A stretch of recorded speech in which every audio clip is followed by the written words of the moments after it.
At a memorial service today for Heather Heyer, the woman killed Saturday when a car rammed into a crowd of counter-protesters at a white nationalist rally in Charlottesville, Virginia. Heyer's mother was met with a standing ovation as she said, "They tried to kill my child to shut her up. Well, guess what, you just magnified her." Although Heather was a caring, compassionate person, so are a lot of you. A lot of you go that extra mile, Heyer's mother, Susan Bro, said to those at the memorial service. And I think the reason that what happened to Heather has struck a chord is because we know that what she did was achievable. Heyer, 32, of Charlottesville, had dialogues on Facebook, her mother said, telling the mourners, "Conversations have to happen. That's the only way we're going to carry Heather's spark through."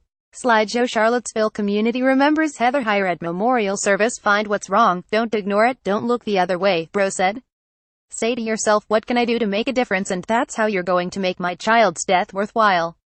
I'd rather have my child, but by golly, if I have to give her up, we're going to make it count," Bro said to a round of applause.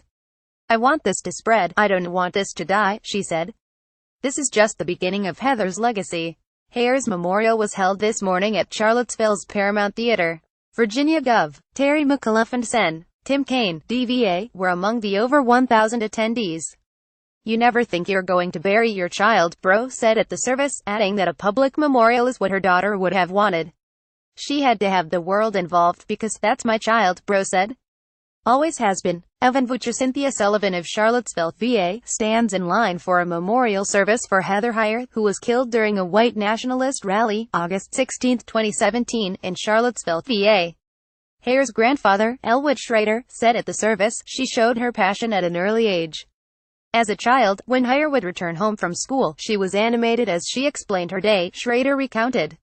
"She would stand at the corner of the dining room table, waving her hands, almost dancing as she went over a story," Schrader said. Heyer wanted fairness and justice in her early years, he said, and could call out something that didn't seem right to her. And even if she didn't agree with someone's viewpoint, she still wanted to understand it, he said.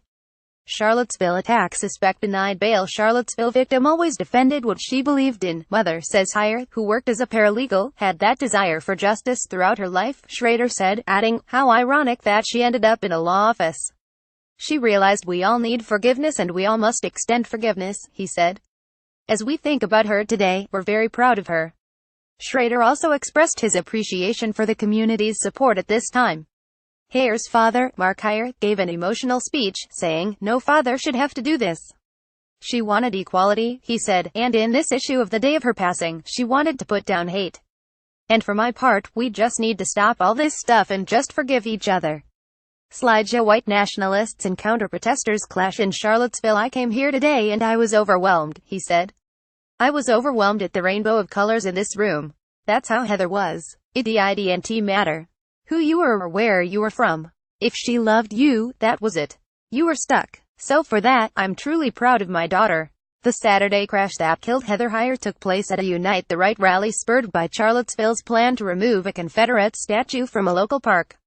The rally was attended by neo-Nazis, skinheads and Ku Klux Klan members. They were met with hundreds of counter-protesters, which led to street brawls and violent clashes. A driver plowed into counter-protesters, killing Heather Heyer and injuring several others. The suspected driver is in custody, facing charges including second-degree murder. 2 Virginia state troopers helping with the response to the clashes also died that day in a helicopter crash. The Paramount said friends and family attending the service were asked to wear purple, Heather Heyer's favorite color. Chip Somotoville Agitee images people line up to attend the memorial service for Heather Heyer, who was killed when a car slammed into a crowd of people protesting against a white supremacist rally, August 16, 2017, in Charlottesville, VA. Chip Somotoville Agitee image. A boy holds a paper crane while waiting in line for the memorial service for Heather Heyer, who was killed when a car slammed into a crowd of people protesting against a white supremacist rally, August 16, 2017, in Charlottesville, VA. Heather Heyer's cousin, Diana Ratcliffe, read a letter at the service she said she wished she could have shared with her. Emotionally, Ratcliffe read, "Did I ever tell you how much I loved you, Heather? When my children ask me who I admire most, I will tell them you. My baby cousin, who is larger than life and too good for this world. You will always be in our hearts," she added. ABC News' Matthew Claiborne and Janet Weinstein contributed to this report.